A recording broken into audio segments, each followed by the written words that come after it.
fans, welcome back to Road 237, back with another review.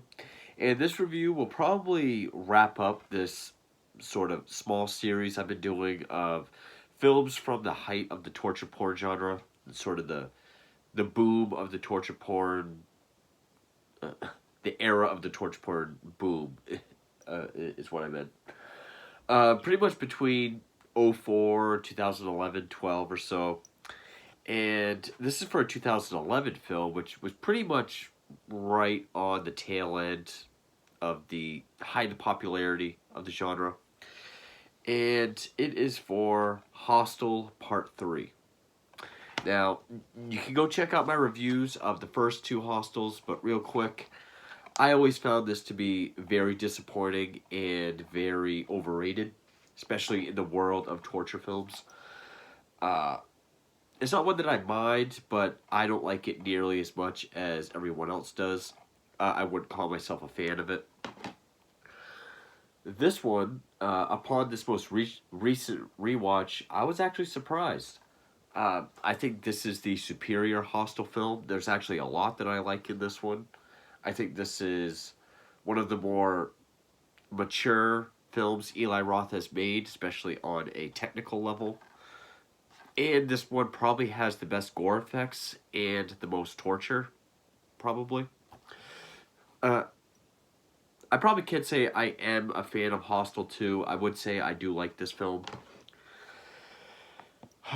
But this might be a similar case to Hostel 2. Not nearly as much, because when I popped this in, I was expecting to just not like it again, get ready to do a rant. And this might still be a rant. I don't know. But like when I rewatch part 2, I didn't dislike it as much as I remember disliking it. It's definitely not a good movie. It's definitely direct-to-video. It certainly is. It was released direct-to-video. It feels like a late sequel that... It almost feels like it was an unrelated film that someone was like, hey, why don't we just make it a Hostel sequel? Try to get some name recognition.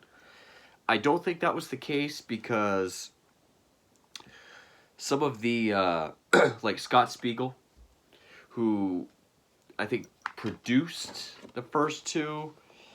He produced he produced the first two. He's now directing this one.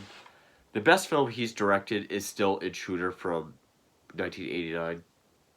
This is the only one not to have Eli Roth or Quentin Tarantino behind it.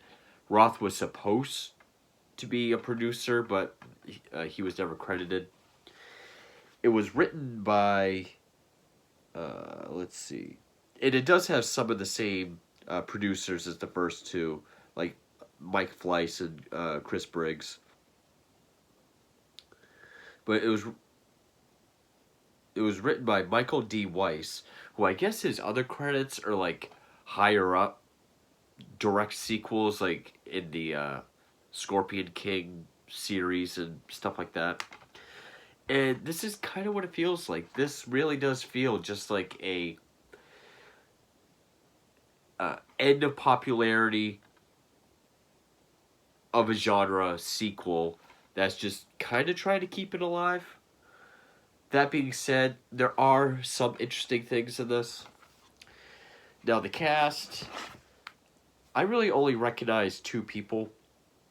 That is John Hensley. He's one of our group of friends. He was the asshole brother from that movie Teeth, which I do need a review at some point. And Thomas Kretschmann, who... He was the antagonist in Argento's Stendhal Syndrome and also Argento's Dracula 3D. Other than that, I didn't really recognize anybody. Brian Hallisey, Kit Pardue, Sarah Habel, Skylar Stone, Chris Coy, people might recognize from The Walking Dead. I don't think there was any real horror cameos, which I was really surprised. I was surprised there wasn't even like a Tony Todd or someone that just shows up for anything. yeah, even this guy I just clicked on, it wasn't really uh, Maniac Cop 3 and Zodiac. That's Barry Livingston. But anyway, I guess one of the conditions of this film was from Roth himself was to take it out of Europe, which they do. They take it from Slovakia, all of Europe, and put it in Vegas. It's basically The Hangover meets Hostel. That's basically it. And if that sounds interesting to you, then you might like it. To me, the whole thing of Hostel is people going to a hostel in Europe. Here, I feel like it was almost a disservice to the film to name it Hostel and then take it out of Europe and try to do an American setting. And really, just the tone, the look, the feel, and everything. This has like a Saw, the final chapter type vibe to it. Like you can tell it's the end of the series. Saw 3D looks direct to video, which it wasn't, but uh, the acting is passable. Nothing great, but also nothing terrible.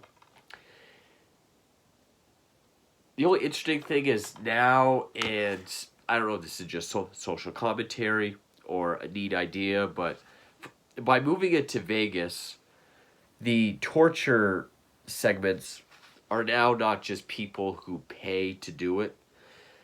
That's still the case, but there's also this window with all these people that have like these little computers on their table. They can kind of bet what's going to happen or how long they're going to live or how many stabs or whatever it'll take to kill someone.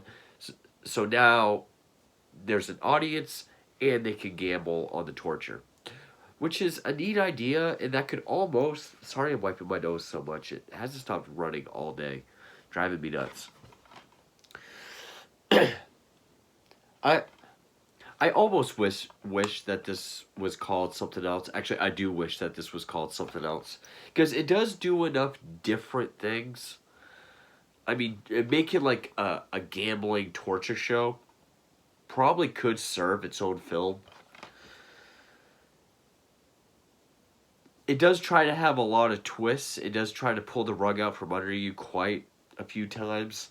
Like the opening, where this character Travis, played by Chris Coy, he looks like a tourist. He goes into this hotel room. There's a Ukrainian couple there. Things seem kind of tense. And it really tries to show that the couple are the bad guys. Like, come on, have a drink. And when he reaches for the vodka, it shows that he has a knife. Travis is real kind of sketched out, but he's like, no, I got beer. Gives them a beer.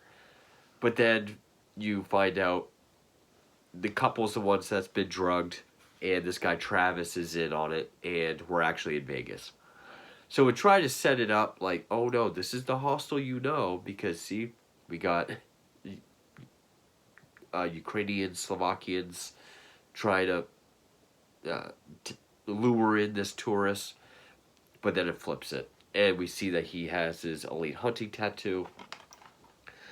And then our group of friends is Scott, played by Brian Hallisey. He's getting married, and his friends, his groomsmen, take him to Vegas for a bachelor party, headed by his best man, Carter, played by Kit Pardue, who really looks like if you take Daniel Tosh and Patrick Wilson and put them together, that's kind of what he looks like. And they're picked off one by one. It's pretty much Hostel. It does do things kind of differently, which actually, going back to the opening, when Travis walks in that hotel room, the wife in the couple is naked and changing, and he's like, oh, sorry, I didn't know anyone was in here. They're like, no, come in. Kind of like Hostel. Here, like, our group of friends are at the casino. They see these two, obviously prostitutes, escort girls. And they talk about going to this freaky party. Come on, we'll take you to this crazy party. And it turns out just to be another club, but we're supposed to get the idea that they're the ones luring our group of friends. Spoiler alert, they're not. They're not in on it at all. And then another thing it does differently is that of all our group of friends, we have uh, Scott, the groom, Carter, the best man.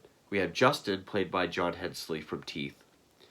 He has a crutch. He's kind of like Stu from The Hangover. He's the one with the straight head and trying to, you know, be more realistic.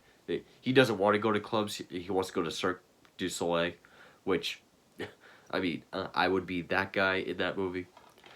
And then you have Mike, and Mike looks like Bill from Bill and Ted, who he was played by Skylar Stone. I just want to see what else he was in, because I don't... He was in Van Wilder, Stuck on You, Waiting, Accepted. So he's basically known for comedy. Lots of TV. Yeah, I haven't really seen anything that he was in. He's the obnoxious guy. He's the one that's trying to get laid. He talks bad about his wife, and he just gets crazy drunk and obnoxious. He's the first one to get abducted and killed. So it did do something a little different, because both of these, it takes the most likable or most sympathetic of the group, I guess. It tortures them first. And the torture, I mean, it looks cheap, yes. We don't get a whole lot of money shots, because Mike, he pretty much gets his face cut off, peeled off.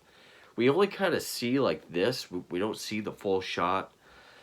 This looks fine, but, like, as they're cutting, it definitely looks cheap. There is some CGI, but it's usually for quick stuff, which, like, towards the end, there's a big CGI kill. And Travis kind of looks like Jedi, the desk clerk for the first two Hostel films. And Thomas, I always mess up his last name. Kretschmann. I almost said Kletchman. Kretschmann, he plays Fleming. He's pretty much the leader, the CEO of the Vegas chapter, I guess, of everything. I could not spit out Elite Hunting. And Travis, I guess, is like his, number one, I guess. So they're all trying to find Mike. You find out that one of the two escorts that they met up with also went missing. She... I don't even remember. I just got done watching it. I don't even remember how she gets it. She's put in a cheerleader outfit. And... Oh, yeah, this was a CGI kill. And I've seen stuff like this done in Stendhal Syndrome, and I thought it looked good. The CGI was worse in Stendhal, but where it was supposed to be trippy and surreal, I kind of forgave it. Plus, it was 96. But she gets this sweet stuff, squirted all over her and forced to drink it. And then the guy takes all these cockroaches, and we get a shot of inside her throat looking up, these roaches crawling down her throat. All CGI. And eventually, the rest of our friends, because they team up with the other escort. So you got the escort, whose name I don't remember, Scott, Justin, and Carter. They're all abducted. Justin gets a bunch of arrows shot into him. And again, we hear all, like, the people at these screens saying, like, 9 arrows to kill Justin or subject or whatever they say. So congratulations to players 5 and 11. Which, I don't... Oh, you don't see it on here. It must be on the main menu. The costume of the person that shoots Justin with the arrows is kind of cool. Kind of looks like the Sand People from Star Wars, but with dreads. And, I'm gonna say spoiler alert here. This is another twist. It does actually ends with two twists. You can probably see both coming a mile away, uh, especially when you think back on the film. But yeah, before I get to spoilers, if you're a big fan of these two, like just what these two are, I guess it's a toss up if you're going to be a fan of this or not. It actually has a 67 on Rotten Tomatoes, which is higher than both those somehow. Just, uh, to me, you really take the Hostel out of Hostel when you take it out of Europe. This really could have been called anything else, and it probably really would have benefited from it. But it's definitely direct to video. It's definitely, not the best acting, but not the worst. Not the best effects, but not the worst. The torture scenes are kind of lackluster, especially, considering at least Hostel 2. I mean, a guy getting his face peeled off, a girl having cockroaches down her throat, and then just a guy shot with arrows. Nothing super exciting. It does kind of turn into a bit of an action film towards the end, sort of. But yeah, definitely not a good movie. I, again, this really could have benefited, even if it had a stupid title like Slay Vegas or something obnoxious.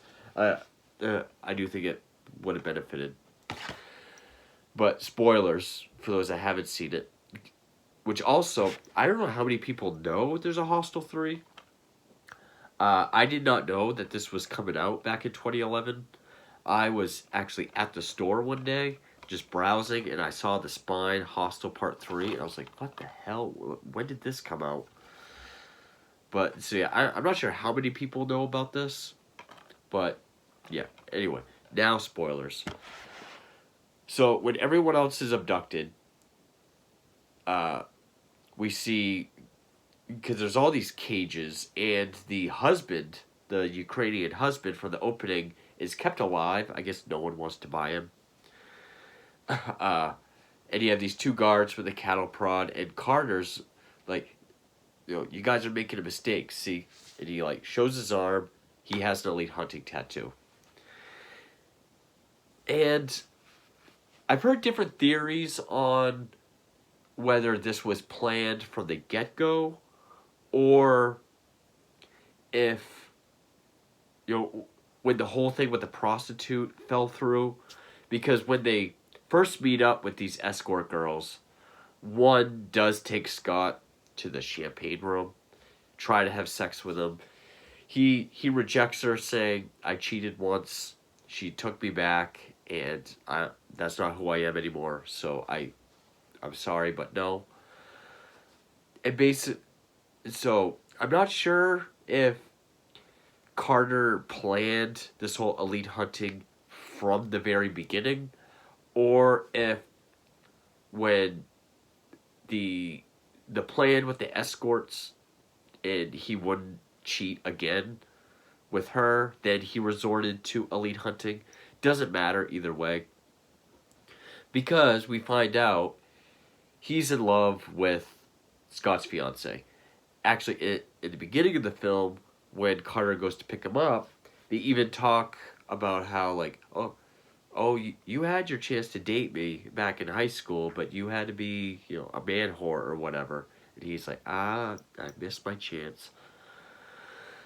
But he's in love with her. And we find out that he was the one that told her Scott cheated some time ago. And also we find out that pretty much all the other friends, I think it was supposed to just be Scott, but all the other friends were pretty much called collateral damage. And Carter even said, Mike wasn't supposed to happen, but it did, because it fell that way. Justin really did deserve to die, he says. And, he does make it sound like it was supposed to just be Scott. But also, when he's talking to Thomas Kretschmann, because I guess the two escorts was kind of supposed to be like payment or collateral or kind of like a trade or a compromise or part of a deal. So like the two escorts were never in on it. If you ask me, uh, I always thought Carter planned this from the very beginning. Watching it this time, I do kind of see like, well, maybe the escort was plan A and then this was plan B. But even when Carter has him in the torture room, he says how he doesn't get the thrill from killing anymore. He has to, you go to the next level. He has to kill someone special, someone important. So I think this was from the beginning. Either way, it doesn't matter. I mean, it's not the most well written movie anyway. And yeah, he taunts Scott, like, because when you turn up missing or dead, I'll be there to console her and I'll be the shoulder to cry on. And he even says, like, how long do you think it will take before I start fucking her in your own bed? But it's at this point that Kretschmann says, release him, and his restraints are released, and they have a fight. As more of a show for the audience. Because we do get the idea that Carter and Kretschmann don't get along, and that Carter complaining about the mishaps throughout the plan, like being captured, his friends being killed, kind of took that as a slight, like, you don't complain, we're giving you everything. And Scott's able to get the best of him. The Ukrainian husband is able to escape. Travis is supposed to go on this like extermination mission. Scott's able to call the cops. Travis and Kretschmann find this out, and Kretschmann pretty much goes into what's it called? Self-destruction mode. Wow. He has all the patrons, led out to their limos and leave. And if this is the same building as in the beginning of the film, it looks like it was a building kind of off the strip in Vegas, like where you go through this back alley. But now it just looks like a lone big hotel out in the middle of the desert. Carter's still alive. He manages to kill Kretschmann by hiding in his car. He lays Kretschmann over the speed spikes outside, which you can drive in and they'll go down, but you can't drive out. Lays him over those, runs over him, lays him down face down, and that's the quick CGI when his face goes on the spikes. CGI explosion.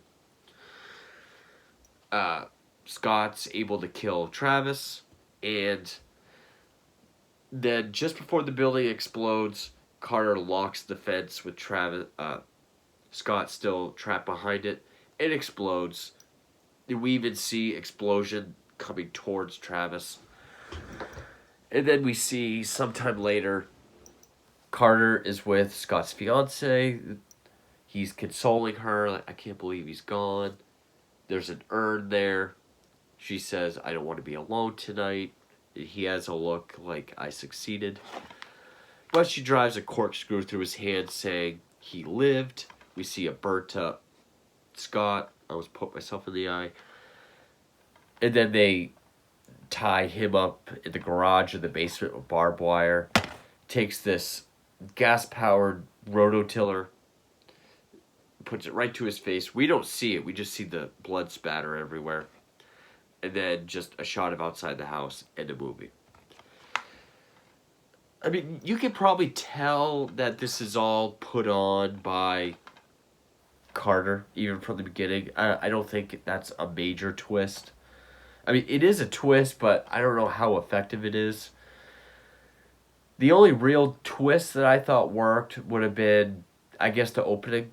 Because it does look like an American tourist is about to be duped by this Ukrainian couple.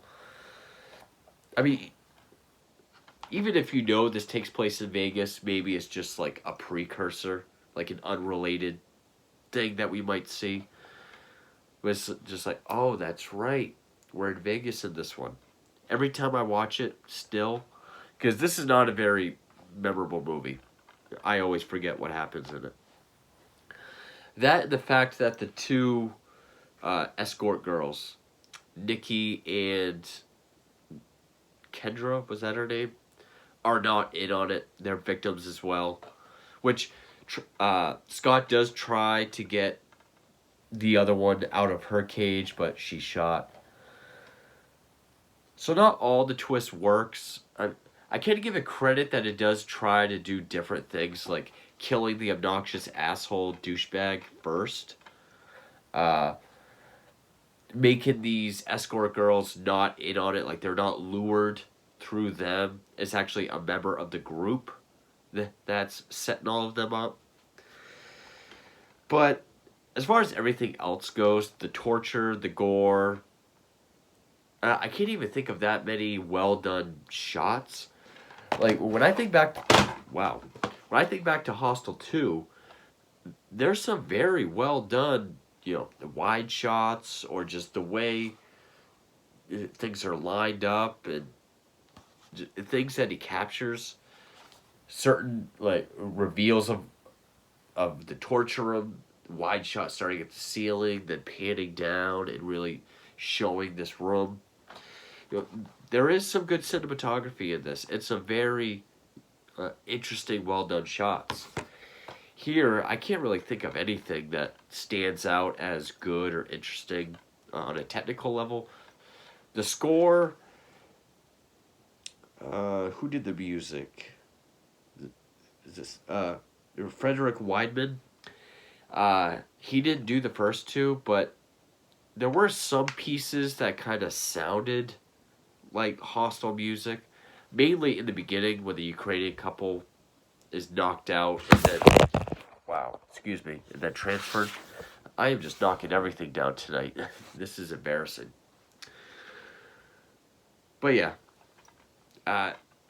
it's a direct-to-video sequel.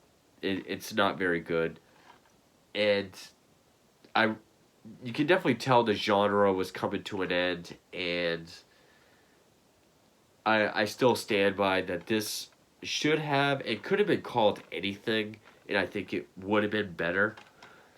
I think it would have, because even as a film itself, just take Hostel out of it, yeah, it would have been just another run-of-the-mill torture porn film with heavy, it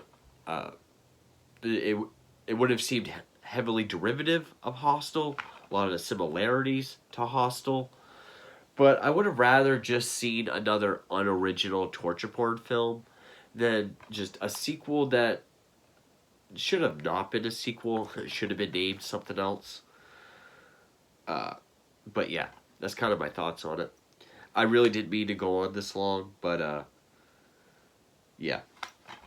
And I know that sounds dumb to say. Like, I'd rather just have an unoriginal, a derivative film stand by itself rather than, have a not terrible sequel to these two.